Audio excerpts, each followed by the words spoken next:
Hello everyone, I am Master Rein. And I'm Silly Squirrel. And we are ReviveMeBroGames, a gaming podcast where two best friends discuss cooperative games, multiplayer games, and so much more. What's going on, Silly Squirrel? What up, Master Rain? I'm excited to hear that we finally podcasting again, man. Yeah, finally 2023. It only took, 3 months, but we got here, baby. Oh, yeah. No, seriously, right? No, I'm excited. A lot of life has happened lately, so it's been a bit complicated to get to, for us to get together to do these. But I'm glad we finally found time, and so I'm grateful for you, and grateful for our community for being very patient with us. So thank you all, and hope you guys enjoy this episode. Yeah, shout out to everybody on Discord, new members like Rodrigo, shout out, and Vendril, Propretzel, Prospiro, everybody. We always think of y'all. But yeah, this one's definitely. I hope you guys get something out of this chat, and if there's anything you want to add to it, of course, Discord is open to everyone, and comment sections are open as well if you wanna continue the discourse. If this is something that like sparks any conversation or any podcast, we can always get into more details, or invite more guests if we need to, right? But before we get into tonight's topic, Mr. Squirrel, would you like to quickly read our little thing here? PSA, sir. You say the PSA. All right, a little thing here. I know, man. I mean, since we haven't done it in a while, it's like you gotta get that rust out. You know what I mean? Yeah, exactly. Anyway, PSA for the pod. We are available anywhere you get your podcasts. If you listen to us on Spotify or Apple Podcasts, please give us a 5-star review. It's free and it helps us support the pod.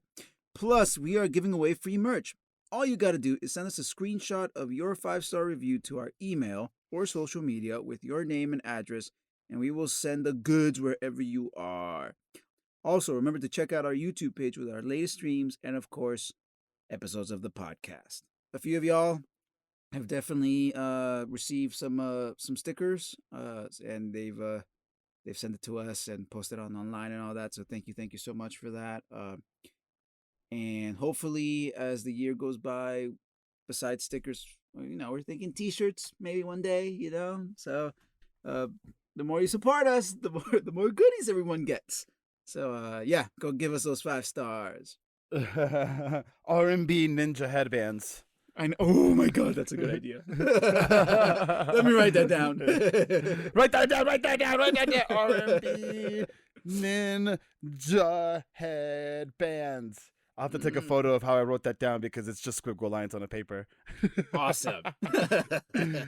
But thank you, Silly Squirrel, for that. Please, everybody, follow us and shout us out. It really helps a lot, and we appreciate it so much. And we'll definitely it gives us a reason to like tell our wives, hey, we need a couple hours in the evening. Right? I agree. It's like, honey, the fans. Honey, think about the fans. The fans. All right, before we keep going, it is crazy that we've been doing this for 2.5 years now, and we actually have a few fans that like follow us, comment, and everything. It still blows my mind, and the fact that the Discord's growing as is, it's like it's so heartwarming. It's like, oh my God, it's like, so fun. It's like people like us. It's like, do we have actual friends, or can we make friends online? I know. No, but seriously though, it is a really cool, humbling experience to connect with people online that obviously we've never met in person. Exactly, yeah, and I mean we've had people from all around the world, to be honest, and it's really cool. That's all I can say. It's really cool. Thank you for everyone. To be honest, I think the day we get like a Japanese fan, I think my day's made. I'll just say that. Oh, let's just. Oh yeah. Can you imagine? That'd be sick. Yeah, that'd be sick. Especially if we meet the fan over like Gundam or something like that, right? Or maybe like playing Budokai Tenkaichi 4, which is something that we've been waiting for how long, bro? Oh my God! Do you remember Budokai Tenkaichi when it first came out, and you had to like do the piccolo part, and you're just moving the stick? Yeah. Oh Dude, my god, dude. the first game I ever bought on PlayStation 2 was Dragon Ball Z Budokai. Yo, And I still have it. I still have that game with me, and I'm never getting rid of it, man. never. That's a real nostalgia trip right there. You know what I'm saying? Because that's one from like that's a legendary one, man. It was like Mm-hmm. open world. It wasn't just a fighting game, but it was open world. You can fly around. You can Yeah, like charge up, go Super Saiyan. Oh yeah. man! And now we're getting Budokai Tenkaichi 4 after when did the last one come out? Like how long ago? Well, I mean, the last Tenkaichi game or the last Dragon Ball game? Tenkaichi game. My God, I don't know. Like, I want to I'm say. looking it up right now. Budokai Tenkaichi Okay, 3. my guess is Uh-huh. 16 years ago. That's my guess. Whoa. Okay, that's a solid guess. Actually, let's see. 2007. Fuck. What the fuck? So that's 16, Wow. Yeah, 17 years ago. it's Yeah. 16, 17 years ago. Literally, it'll be 17 years in November or October. Oh So, shit, son. yeah, bro. Wow. Okay. How long? Okay, so this is actually going to be the topic of our podcast today, which is games that took a long time to come out, and I'll explain it more in a little bit. But let's just talk about Budokai Tenkaichi 4 for a second, because that is like what 17 years in the making, and it's finally coming out. And after all of the arcs in Dragon Ball that we've gotten, we're in a really good spot to like get something pretty epic, and I can't wait. So to really talk about the podcast topic tonight, it's something that it's gonna hopefully we're gonna be ranting a little bit. Games that got delayed and were better for it, and games that released too soon and probably should have been delayed. Right? That's essentially what we're talking about: the delay process, the delayed development process, when to delay games, when not to delay games, and us as fans, how we react to that. Right? That's what we're talking about, and I open up the idea with Budokai Tenkaichi 4 because that's a Dragon Ball Z game, and if you know anything about Dragon Ball fans, oh my gosh, we are old now, and Dragon Ball's been out forever, like to us, right? And we're obviously gonna all buy this game, but it's something that like when we heard, oh my gosh, it's coming out, we all freaked out because it's something that's like, wow, after how long, like so cool, right? And sometimes waiting that long for a game, for something to come out and like it's in a good way is just better. Because for example, Budokai Tenkaichi 4 had to come out 15 years ago before a lot of the Super arc. Would we really be as excited? Because now we're looking back and we have, oh my gosh, we have the entire tournament, to look forward to in that game. Would we have as much to look forward to had it, come out sooner? That's just one example of the topic for tonight. Silly? Yeah, yeah. Anything you want to add with that? I think also like in the nowadays, because we're more we follow these companies on Twitter or Instagram and stuff. It's like I think we're more in tune of development cycles, right? Oh, facts. And so I was actually just thinking about this. It's like, uh, are we getting more needy because we're so privy to all this information, or is this just how it's always been? Like because back then I remember Mm. I used to have to buy the magazines, and then the magazines would say Mm-hmm. like this game's gonna come out, and then maybe on TV you'd see like a preview here and there, but it was like You would see the photos on the magazine, and you would get so yeah, stoked because they would have to release really cool concept art a lot of times, right? Because it's going to be printed. exactly, yeah. So a lot of times it was like if I waited for a game, like I mean I can think of games that I waited for a long time, right? But Mm-hmm. it was almost like because I'm not consuming that information so often, it's not in my head all the time. So it's just something I kind of want to like discuss a little bit. You can kind of see where I'm leaning towards already, but Yeah, yeah, it's yeah, yeah. it's Absolutely. like is it just because we're older and we're way into this, or is it something that is just with the times, where it's like no, like people want to know about games all the time, so a trailer in a year is like nothing. But then I found out that usually that was the case 10, 15, 20 years ago, where it's like just one trailer in E3 and that's all you get. So Yep. It's interesting. It's interesting. It's like games are getting more expensive, so it's like where do we meet in the middle? So I'm excited for Dude, this the games are conversation. more expensive. Oh, thanks, man. Yeah, thanks for saying that, man. But yeah, but games are more expensive, and they are. Or sorry, we have less time to play them as adults. Even as younger people, they have less time to play it because there's so many more things to do, to play, to be done Yeah, online, for example, yeah, right? yeah, And like, compare today to 20 years ago, right? Like, there were a lot less like games to compete for your attention, right? And if you had one yeah, system, that's all yeah, you had. yeah. you know. Exactly. I mean, now I own all the systems. Now you own all the systems, and how many of us actually own all the systems? Like, sorry, and how many younger people that are 15 years old actually can own like multiple systems? You know what I'm saying? Like, it is more of a thing because there's more hand me downs. There's more access to some of these things, right? Ah, It's not good everybody, point. but No, it's a good thing point. that it can happen. Yeah, yeah. But anyway, topic in hand is games that take too long and games that Mm-hmm. arrived a little too quickly. Right. So to kind of like give everybody a really good idea of what we're talking about, we're gonna go through a couple game examples, and we're gonna like really use these game examples to kind of like throughout the rest of the podcast. We're gonna be mentioning these games a lot because of exactly what happened, and a lot of gamers know, but people who don't know, wife, I'll call her Rin. Rin, that's her gaming name, Rin. Um, Rain and Rin. um, but How there's a lot subtle. of things that Rin doesn't know. For people like Rin, this might be a little bit helpful as well to kind of know like what happens and why people get pissed off when certain games come out, right? So Yeah. first, part A, games released too soon. By that I mean we probably should have been delayed maybe another year for it to come out, but it released too soon and it really ruined the attention of that game in the long run. Silly, a couple games that come to mind. Games released too soon. I think the latest one that I can think of is Battlefield. Battlefield 20. 2042.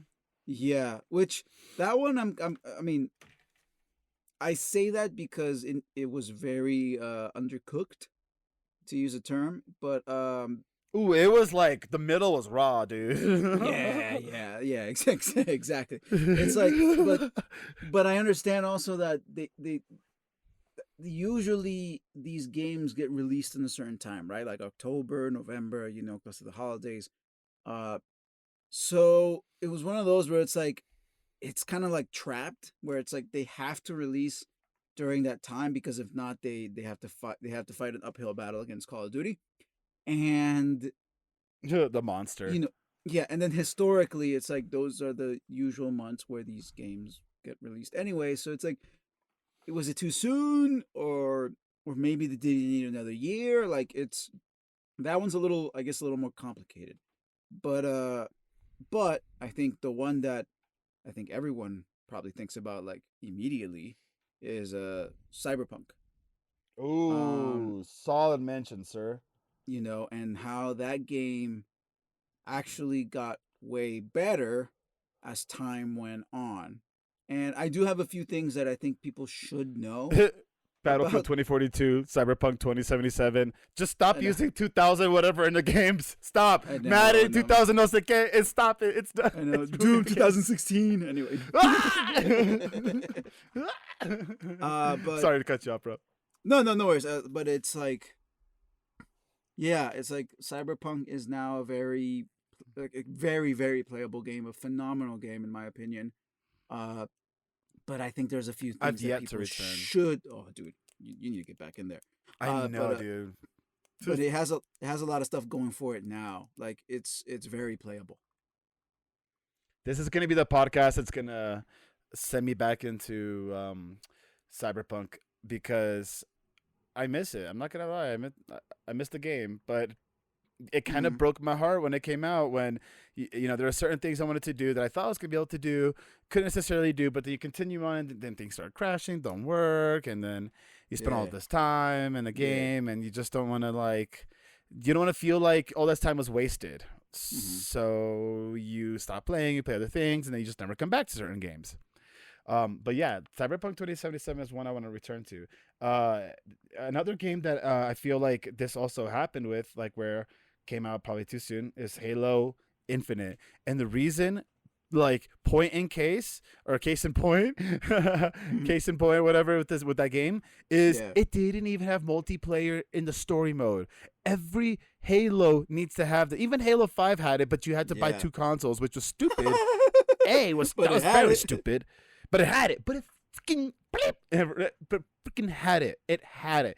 And you're telling me that this game, that the next Halo Halo game after all this time, blah, blah, blah, blah, you're not gonna have it? GTFO, like get the fuck out of here, like. And so of course I was gonna kill a lot of the hype for the game, and yeah, it came out. And a lot of people like didn't even talk about. I don't think a lot of people even knew when you Mm-hmm. could play the story in co-op. Like I for one like didn't know for like a month, for like a few weeks. I think I found out, and then I think we never even tried it, dude. We never even streamed it, bro. That's a good point. You know what I'm saying? I know we were like, we're gonna stream it. Didn't stream it. Never streamed it, but it's like, but why? Because like we're not even like that hyped for anymore, and there's other shooters now that we got into, and it doesn't even have to be because of the Call of Duty monster that did it all. It just No, it's like it Sons just of the Forest. You know, it could be anything really. It's just like, it literally. hey could guys, be want to play anything. Halo? Oh God, I don't know. You know. Yeah, that's kind of how it feels right now. It's like, yeah, Yeah. I don't know, but we'll get back into it one day, right? I still I mean, want to, yes, of course. but Me too. Me that's too. I still want to, and hopefully they realize that like for a game like this to succeed, they need to freaking keep trying onto it. Because the games that like come out too soon and die, like Anthem, for example, that's one that Yeah. like I'm not gonna focus on Anthem, but Anthem needed to be delayed up until it just never came out, right? But Mm. they released it, they didn't focus on working on it, and dead, right? Yep. Cyberpunk, they focused on working on it, it's not dead. It's like you said, So, it's very playable, very much so. so I think one thing that we need to take into account is that a lot of the reasons, one of the biggest reasons these games get delayed is because, or sorry, one of the biggest reasons the games get released, is because it's what do they call it? Like um, quarterly figures. Earnings or like Thank you. quarterly earnings reports or All right, whatever, let things me like read. that, Let and me say spending and whatnot, right? Like corporate exactly. spending. Exactly. So, like for example, Cyberpunk, they set the date because it was going to coincide with their quarterly earnings, right? So, like, sell the game, get a huge revenue, and then show that as part of like, oh my God, look, we're in really good shape, you know. So, a lot of times, and even for like companies like EA, like they really, really push the developers to release this game at a certain time because they need to release a product. It's just like anything else out there. Hmm. That's why you get like products Horrible from movies. Android, Apple, Oh yeah. movies, like, Hmm. like they all work on that mindset where it's like we need to release a product so we can make money and then we can keep funding stuff so we can make the next product and make more money. And sadly with games, I'm sure with technology in general, it's very brutal, right? So Hmm. like Halo was able to serve like the funny thing is that the games that we picked were able to survive because of pedigree, right? So like Battlefield has been able Right. to survive this long because it's Battlefield. Halo's been able to survive this long because it's Halo. And granted, Halo uh did come out with a great single player campaign and pretty solid multiplayer. It was just lacking features that we expected them to have since day one, which is like Hmm. like like Hmm. Master Rain said, the co-op and Forge, and all this stuff. So the it's really difficult, right? Because at the end of the day, like as much as these are very artistic endeavors, they still need to make money. It's sad to see how a lot of these like amazing projects can have their legs chopped off because they have to make a deadline. You know what I mean? Hmm. Which I think is Hmm. what really really killed Anthem too. Like it's like besides I mean there can be multiple things, right? The lack of like sometimes projects get scrapped halfway and all they have is 6 months. Sometimes directors or even artists quit the job midway because of crunch time or this is and that. So it's like, I mean, we're only pointing out at one thing, right? But it's like Hmm. this is the type of stuff where it's like, should it be delayed? You know what I mean? Like, when does it become more feasible to take a hit for a quarterly earning, and then hopefully for the next, like you see, like there's a lot of like ifs and buts, right? And it's already that already makes an accountant like clench their butt cheeks, you know. So it's like, Mm-hmm. Mm-hmm. Mm-hmm. Well, in a game like I guess like Halo, where a lot of people are you're depending on the store to make money. If people are leaving the game because they're done, that's just gonna like kill what was the whole plan to begin with, anyways. You know. But it really, but right though, it is something that's like corporate earnings and investments and all that kind of stuff is something that the companies have to take an account for that the gamer doesn't have to, right? But in my opinion, I think that like that is kind of a double-edged sword because it's like these companies are the reason why we have more games. These companies are yeah, also the reason why the games are shit. So yeah, it's like great. We get more good games to come out, right? Like because of they release so many more games, but then so many more games are going to release in a just a worse state because of exactly that. Like, oh, we need to make our money back. We need to do this, and yeah, I wish companies could just go to like develop the games that are going to be awesome and for however long they want to, right, until they come out, right? yeah, But just think yeah, about back in the day, like once a game came out on the disc, that was it. There's no working the game. There's no update that you're gonna send to the game or whatever, right? yeah, Like or send yeah, from the game. yeah. Like it's out. It's done. Like that's it, right? Like that's now the meta. Whatever the gamers do, that's now the meta, right? If they figure out how to Mm, break the game, tough shit, right? Like yeah, they did it, right? Um, yeah, and so nowadays that's not what we're getting. It's because they literally have a crutch, which is oh day one patches, day two patches, patches every yeah, month, right? You know, patches yeah, here, patching there. Like it's just yeah. okay. You know, we get it. Like you guys are. It's harder nowadays because I'm sure there's a lot of stuff with the coding and the Uh, what to call that they're using the game engines they're using may be buggy or whatever. Like for example, the Frostbite engine with Battlefield 2042 was having issues, right? So you hear about that, but then you scratch your head because it's like, how much money does this company have to like not have these issues? yeah. And if I may add to the engine conundrum, it's like think about it this way too. Like a lot of times, like games, like for example, FIFA or Battlefield, or actually Hmm. FIFA would be a good example, where it's like for a few years, even though the game was somewhat solid, the amount of glitches you'd find were hilarious at best. I found out that the reason the game was really buggy is because they needed to use the Frostbite engine. And the Frostbite engine is made specifically for first person shooting. And so having to translate that into soccer, I don't know the mechanics of it, but it's like Ah. it's what happened with Mass Effect Andromeda. Instead of using the old school engine that they had for the game for Mass Effect 1, 2, and 3, they were forced to use Frostbite. And again, when an engine is basically just these tool sets that you can use to build a game.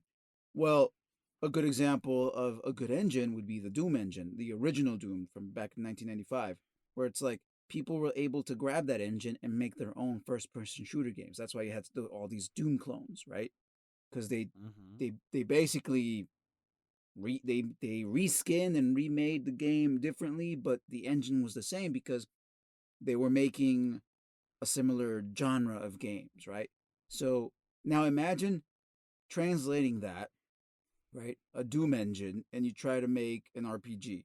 Like, I'm sure you could probably make it, but you'd run into a lot of issues because that's not why the engine was made. It's like trying to put in like a Ferrari engine in a Honda. Like, technically it works, but But you're, it's not gonna go well. yeah, like you're gonna have Yeah. issues, you know? Yeah, and have a bad uh-huh. time. Yeah, yeah. So like I think like I believe with like Mass Effect Andromeda is another one that it needed more Hmm. time because these creators were like, screw everything you knew about Mass Effect, now use this engine. And you're like, wait, what? Why? Because we have to use this engine. And it's like, okay. Hmm. You And know, when Fallout 76 was something that needed to be delayed. big time. That became memed 16 times the detail. Negative 16 times the detail.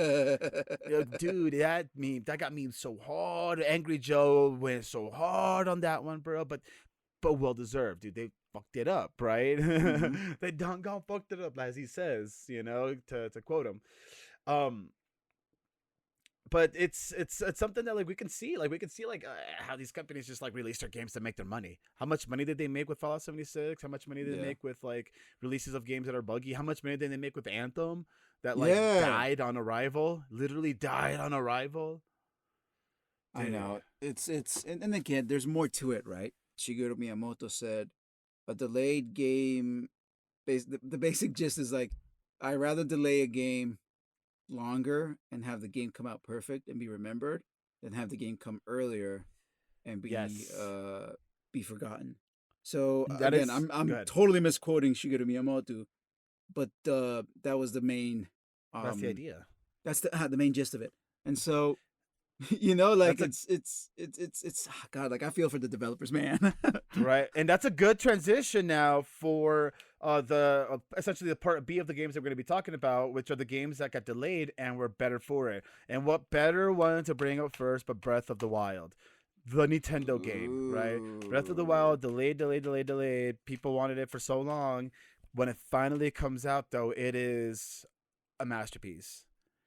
Like a masterpiece that affected other games. Thoughts on that one? I mean, if you obviously played Breath of the Wild through, I Yes. know there's a couple other games that you can mention that got delayed and were better for it.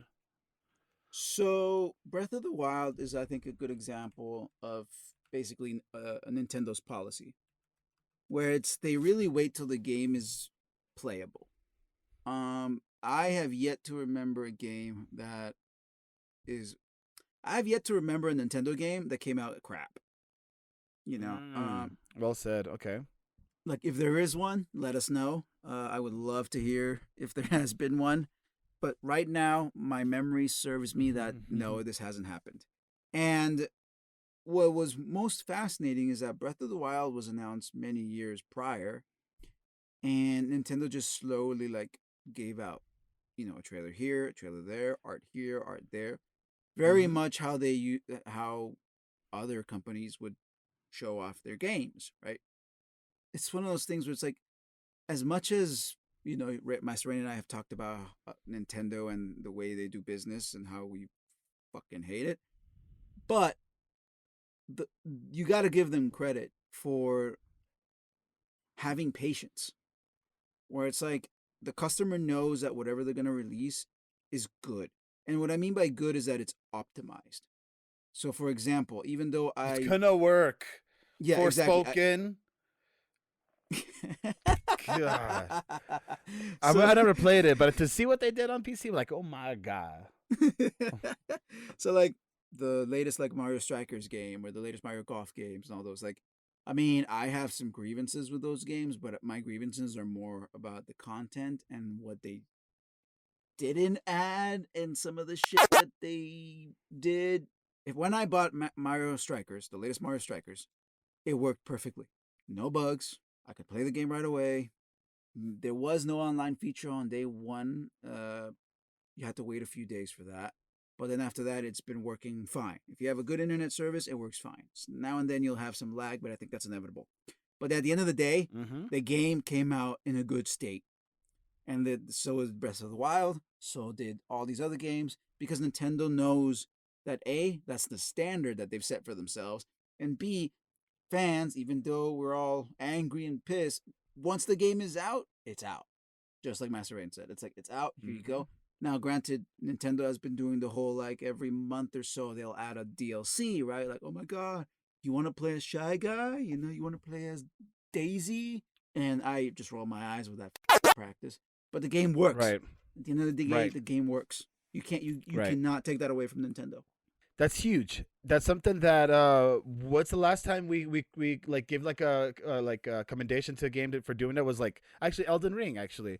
That game released and yeah, there was like a patch here or there, but it's literally barely anything, right? Like they've they did a really good job releasing a game in a state that just was like out, right? And now they're gonna Yeah. come out with like a DLC. I think it's gonna be free, right? Like Mm-hmm. that's so legit of them for having done that. And now they're also working on Armored Core, which I'm sure that's gonna be epic, right? Because we all trust his development team, but if they need to delay it, they'll delay it, right? Making sure that it's in a good place, hopefully, hopefully, right? Um, Mm-hmm. Speaking of a game that was delayed and came out like in a really good state, like another one was Resident Evil 4. I actually had no idea until like I found out about it, but I had no idea that it was delayed for as long as Mm-hmm. it was. Now, if I think about it, from when the Resident Evil games were coming out back in the day to Resident Evil 4, it was a long time. Like it did feel like a long time, right? And then Mm-hmm. Resident Evil 4 comes down, you're like, oh snap, another Resident Evil game. Like, oh my gosh, like to me it was out of nowhere, right? And I was just like, it's here, right? And got it, played it, fell in love with it, right? Mm-hmm. But that's a masterpiece of a game, bro. And there's Easter eggs and things you can do, side missions, like the side things you can do, like to get the different guns that you can use, like in the story mode. Yeah. All of that DLC stuff you can buy nowadays. Back in the day, you gotta earn it. Yeah, yeah, exactly. You gotta like beat the game or something You like that. gotta, yeah. That was an actual bragging right. Versus nowadays, it's like, oh, you can totally play the game and earn this, or you can just buy the skin that looks just like it, Yeah. whatever. And yeah, that kind of like takes away that it's like the I almost call it Shippuden armor, Hayabusa armor, the Hayabusa helmet. That armor, like when you saw that in the multiplayer match, you were just like, God damn, that person went Like hard. that person earned it. Yeah. The person earned it. Stay the fuck back. Don't fight them if you suck at the game. But then nowadays, everyone has The it. power of the wallet, The power of the wallet, yeah, with these gaming companies, right? If the practice of the stores and whatever, like I get it. But I get if they're gonna make their money with their stores, the game has to freaking be loved and well played and all that kind of stuff. And if you're releasing something buggy ass mess, then that's just not gonna be the case. Not for those companies, right? Um, Yeah. so presenting the idea again of like just the general idea of the podcast again, games that got delayed that were better for it, games that released too soon that were it ended up hurting them in the long run, right? There's we can always go back to talking about the corporate side of things now that we've presented some games that we can really explain this idea with.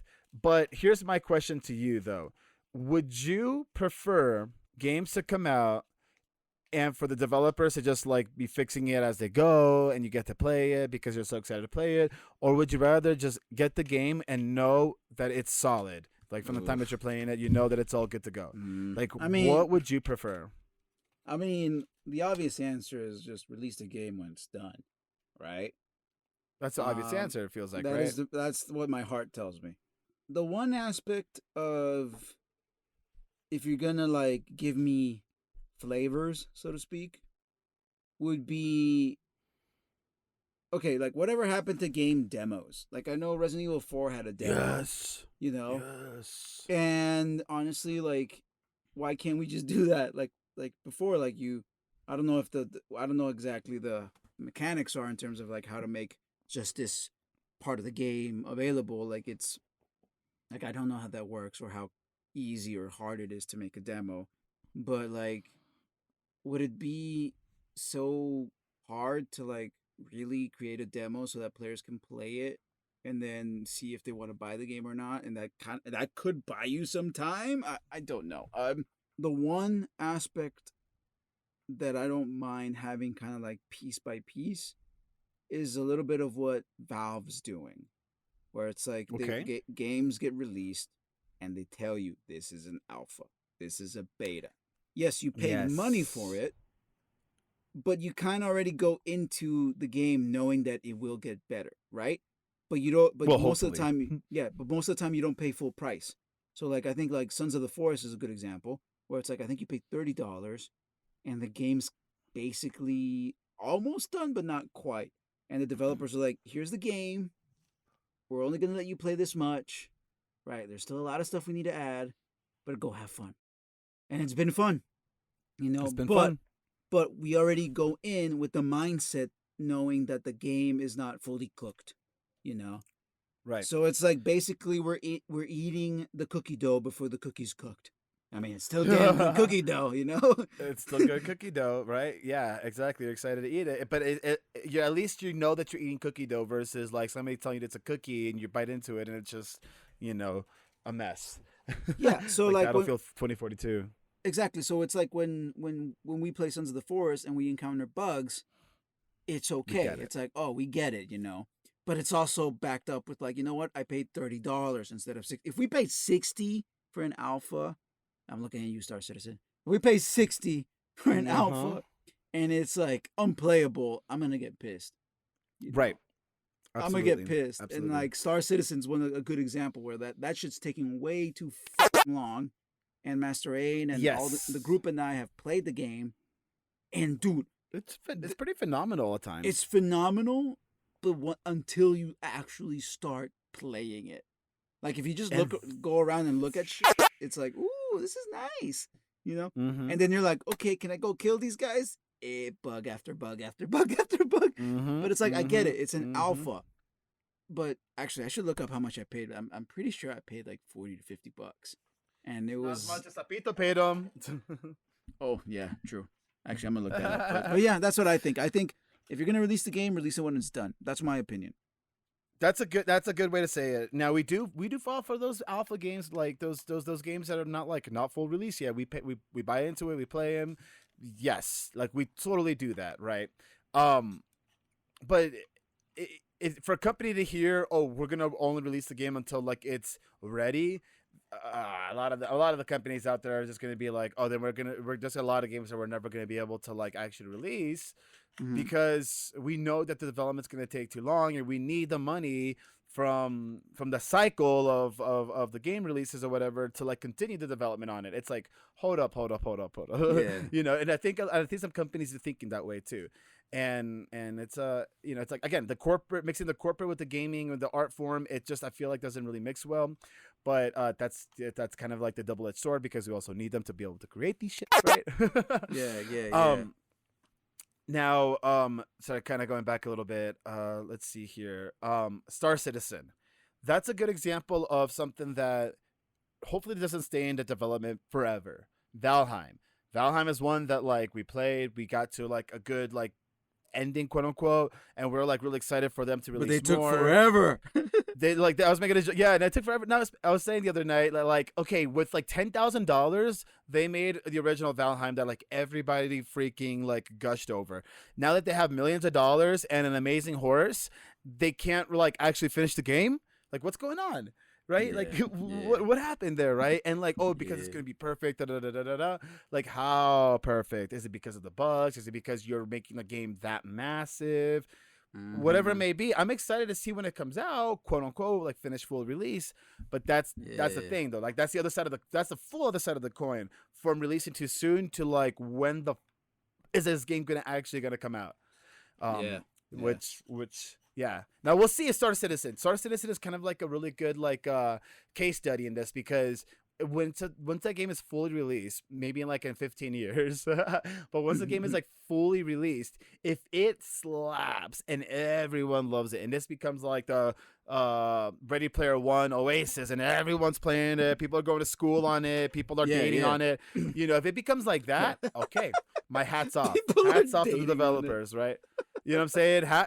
If people get married on it, all of that stuff, right? Hats off, right? They did it, right?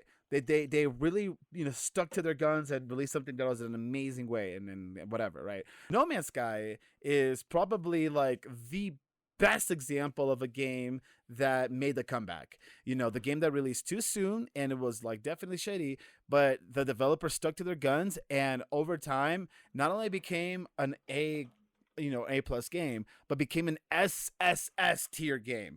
And yeah, No Man's Sky can be kind of like long and boring at times to play, but I say it is S tier because you have so much crafting space, like massive environments. Like there's a lot that we can go on about No Man's Sky, right? And they're still developing for stuff for it. Still, after all this time, dude, like.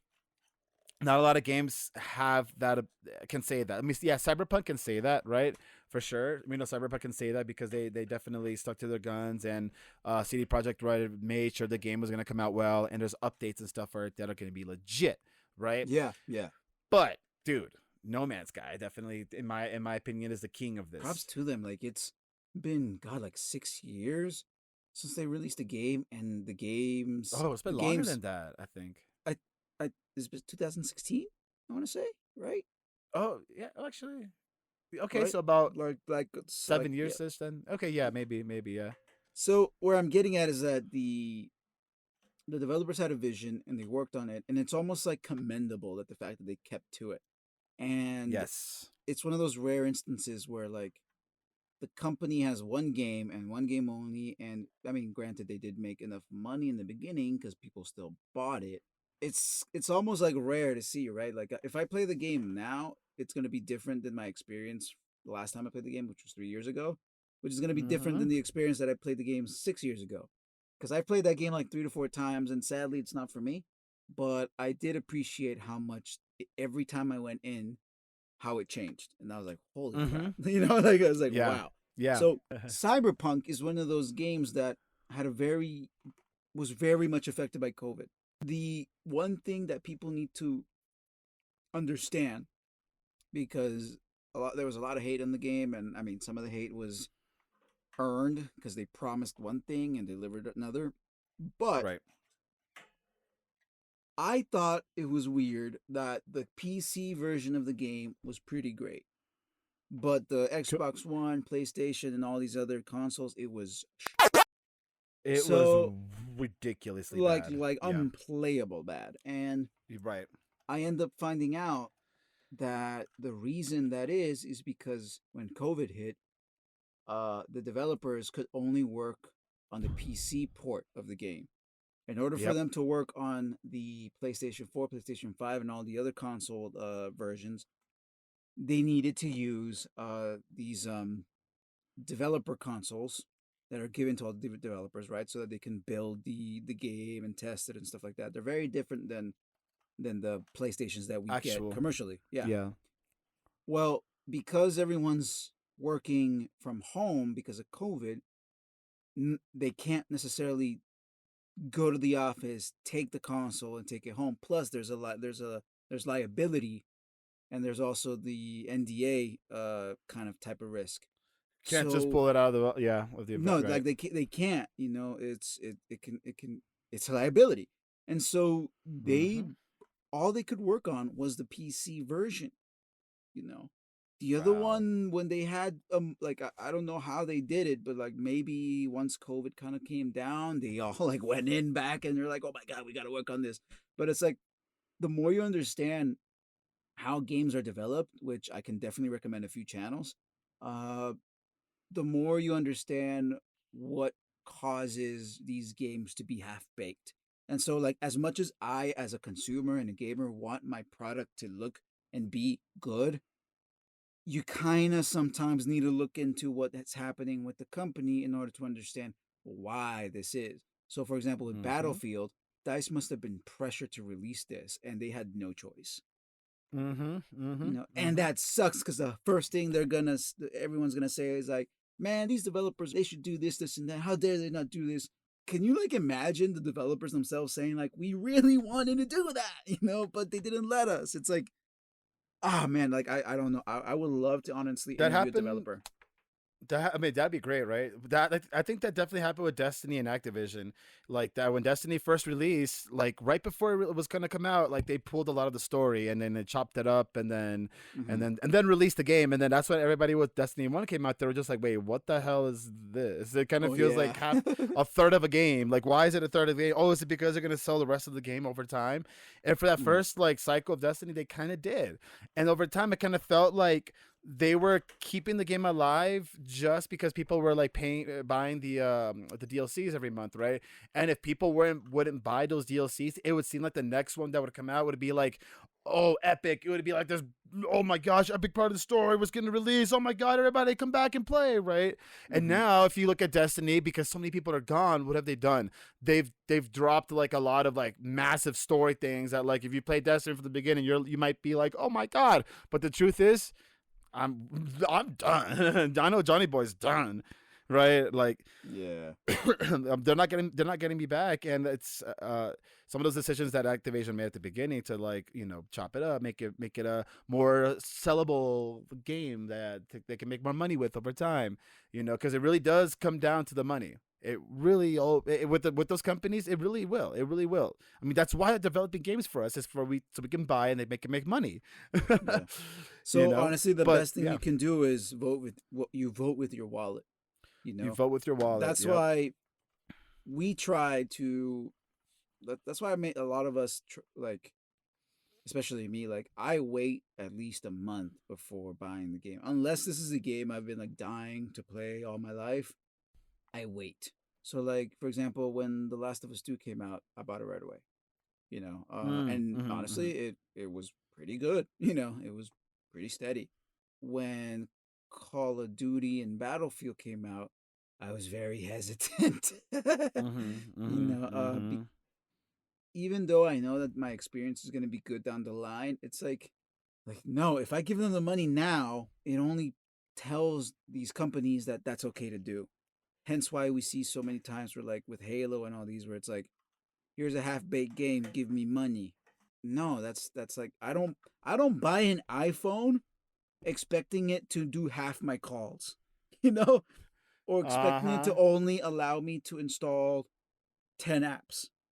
It's like no, you buy I a know, phone dude. Yeah. and you expect it Yep. to work. One thing I did want to like go into is like a lot of I don't know if I see this now, but like the meme where they tell Bethesda, is it Bethesda? Yeah, Bethesda. Um, the meme where they tell the people of Bethesda just release Skyrim, release it, and then let the modders fix it. Oh, yes, release it and let the modders fix it. Because Yeah. I Shout out to think, the modding communities.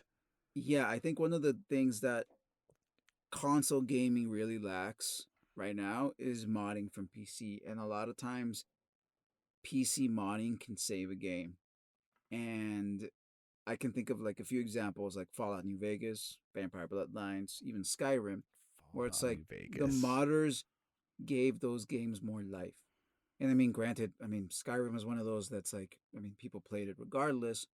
Modding made you want to come back, and modding made you want to, Come back for for more. more. Yeah. And so, or Fallout New Vegas, where it's like modders managed to fix the bugs and stuff. So it's like, I mean, You at the, know? at the end of the day, these games came out broken, but the fact that they were saved by people that really like the games, I'm only saying that. I guess what I'm trying to say is like, if we compare Battlefield 2042, we know as gamers that the game will eventually get better, especially if a game is broken. You know, Mm-hmm. it's just that nowadays it feels like that promise is no longer there. Like, like yes, the game will be fixed. There's gonna be patches, but by the time that gets fixed, it's like, well, the latest Call of Duty's out, like or the next Mm-hmm. Halo's out. It's like, Mm-hmm. like when Halo Or came other out, things. yeah, I can think of there's like too many games to be honest to play, Yeah, and sometimes it really feels like it. at this point it becomes like, okay, like, do I rather play Call of Duty or should I go to try out the new God of War? And I mean, if you're 15 and these are your games, like you're probably gonna play both, all day. But if you're 23, 24, 25, 30, 40 years old, it's like time is now of an essence, and the last thing you want to deal with is bugs. Oh, yeah. Yeah. No, thank you. It definitely will kill the mood of the game real fast. Real fast. So yeah, but shout out to the modding community definitely, right? Because like for example, Halo 3 and Forge. Forge Mm-hmm. was such a huge thing that like for that game, right? And then Halo Mm-hmm. Infinite promises us Forge, and Forge Mm-hmm. they wait and wait and wait and wait and wait, and then Ugh. well, it's out now I think, but it's still like now. people are probably gonna start coming back to it now that you can start modding. People are gonna hear Mm-hmm. cool stuff that you can do on Halo Infinite. Mm-hmm. Hopefully, right? But you were Yep. saying that like Yep. games Yep. can modders will breathe life into the games because they'll fix them. There's been a time when the modders literally like created the life. CS:GO, Counter Oh yeah. Strike, like that was a Half Life Mm-hmm. mod, to where you could team deathmatch each other or whatever, and then it became a game and it became a literal worldwide Mm-hmm. phenomena. Impressive. That is because of people doing stuff on the game. Like that's so cool. Yeah. No, I think that's a good point. like Pretty true. like yeah, like Skyrim getting modded, and then Skyrim eventually getting multiplayer, or Elden Ring getting modded, and Elden Ring getting Mm-hmm. multiplayer because the modders wanted that, right? And people we come back to that. Now imagine if people can create their own, which I think already is out there, like an entire Elden Ring that you can do multiplayer with people. Oh. What? Hmm. That makes me want to play the That's entire pretty thing dope. from like right with the boys, right? That sounds awesome, Yeah. right? Right? You know what I'm saying? But that's what I'm talking about. Like these games that are now like sticking in the cultural mentality because of because of how much you can do on the game, and not just because of what the developers have done. Because those people are limited. You can't. Mm-hmm. They can never compete with the modding community. I mean, what's another one that you guys always play? It's the oh my god, Age of Empires. There's a ton of mods on that. Like Oh my God. Yeah. To this day, to, they're still adding mods. and guess what? To this day, they still have people playing Age of Empires 2, which came out when we were in high school. Ooh, not even, dude. We were in freaking. I want to say like second grade, third grade, Bro, because that's I wild. distinctively remember. I distinctively remember someone playing Diablo 2 back when I was in fourth grade. So yeah. Oh my gosh. Now you know what going back to Battlefield a little bit here. Just kind of like mention Battlefield 2042 before we kind of finish off here. We go back to it because it's a really good example of a game that was going to be epic, epic, epic. The marketing was awesome, and you get it, and you're just no, it was almost not as epic as we thought. Mm-hmm. Battlefield 2040, the Battlefield series, one of the key things about it, any gamer would know, is that you have destructible environments. You should be able to destroy the buildings and they fall apart, shoot the walls fall over. Like you can just demolish an entire area because like the tanks just plow everything. Battlefield 2042 has like no destructible environments. This is literally a part of what makes the game, and it doesn't even have it anymore, right? Mm-hmm. Maybe because the engine was they couldn't handle it with the graphics that they were doing. I don't care because now we have a game called BattleBit Remastered, which is going through multiple play testings, stress testing all the freaking time. BattleBit Remastered is literally a clone of the Battlefield games with a destructible environment with like Minecraft esque graphics, right? Not Minecraft, right? But just kind of like Roblox or whatever esque graphics, right? But the thing about it is that the shooting like is fun. You have a lot of vehicles and things that you can use, and they have destructible environments, and they have the entirety of like team, squads, like commanding officers or whatever, and like list of things that you can do. It's an entire army based battlefield type game that Mm-hmm. actually sounds so much more fun to me than the Battlefield game. You know, right, dude? Yeah. Yeah. So it's almost like the developers should or sorry, not the developers, the companies that own these titles should almost like see this is what happens when like if we just kind of like we take this IP and we try to do everything we can and we screw it up, expect to see a clone to fix our mistakes, right? That's what every company Mm-hmm. who owns a game like Battlefield should understand. Expect to see somebody fix our Yeah. mistakes, aka Call of Duty. Also, like Call of Duty literally fixed some of Uh, Battlefield's mistakes, right? Which is like yeah. ridiculous. Yeah. That's so ridiculous that they did that. But my hats off to Call of Duty for doing it, right? So it's almost like what if Battlefield had allowed the community to like start modding that game and allow the community to like fix it up for them. I just wonder. I think doing some research on why a game failed can really give you some insight onto the development cycle of these games. The best channel that I could recommend is Matt McMuscles, or type in YouTube "what happened" and then type in a game like Anthem. What happened? Mm-hmm. Anthem. What happened? Cyberpunk. The guy basically goes through the development cycle of some of these games and why they failed, and it's fascinating to see Mm-hmm. how 9 times out of 10 it's because like the parent company, like someone like EA, will put this pressure on Dice or these other companies or BioWare, BioWare. and like R.I.P. and you start seeing like, oh, like why some of these games suck. Actually, look for What Happened, Mass Effect Andromeda. It's it is incredible that they even were able to release that game. You're right. No joke. I And think I remember seeing that one. You're right, bro. It is actually incredible that they actually. It's actually incredible that they released Anthem with the people that they were losing at the time at BioWare. I know, and it's. I think the more educated we become, the more we'll understand. Like, I'll still be mad at the fact that a game didn't come out like optimized, but we gotta, you can still empathize a little bit, like I really did feel bad for the Dice developers, because I was only imagining the crap they had to go through. So that I guess what I'm saying is, like, yes, you can be mad, but like they don't deserve your hate, like, not the devs. be mad not the at devs. yeah, no, it's like, if the devs release the complete game and then the game is boring, then you can can blame the devs, because they failed. Yeah. Clearly, they failed. They released the game, it works, but it's f***ing boring. Like we do with Nintendo from time to time. It's like, great, you released this game, it works, but it's boring. Yeah, you get exactly. So, yeah, I mean, like, at the end of the day, the more we get to know about these development cycles, the better for us. And hopefully that will allow us to empathize and be more patient with people that make games, because it's not easy to make a game, man. Seriously, it's not easy. No, it definitely isn't easy. Oh, with if you've heard of the crunch, then you know that making games is definitely not an easy thing. I guess if there's anything that I would say to the devs, if they were listening to this podcast, if I can get to the devs, I'll definitely want to talk to y'all.